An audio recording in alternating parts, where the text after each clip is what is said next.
Opa.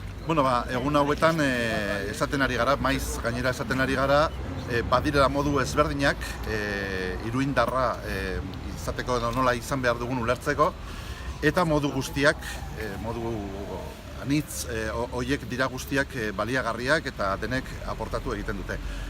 Era berean ere, defendatu izan dugu Iruña dela bi hizkuntza dituen hiria, eta horrela izan dela segurazki erromatarrek latina ekarri zutenetik. Beraz, asumitu behar dugu hori eta bi hizkuntza horiek bultzatu eta defendatu behar ditugula.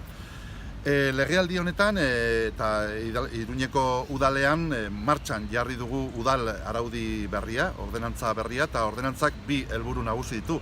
Bata, defendatzea zuzen ere hori, Iruñak bi hizkuntza dituela batetik, eta gero nahi dugu bilakatu euskara zerbitzu hizkuntza bat, ez?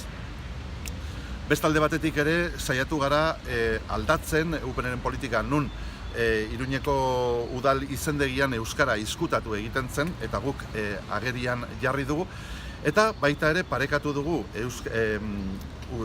haur eskolei dagokionez parekatu dugu eskaria eta eskaintza. Urrengo legealdirako gure helburua da lan beretik edo ildo beretik jarraitzea, batetik nahi dugu berifikatu eta tresnak jarri berifikatzeko benetan udal araudia betetzen ari dela.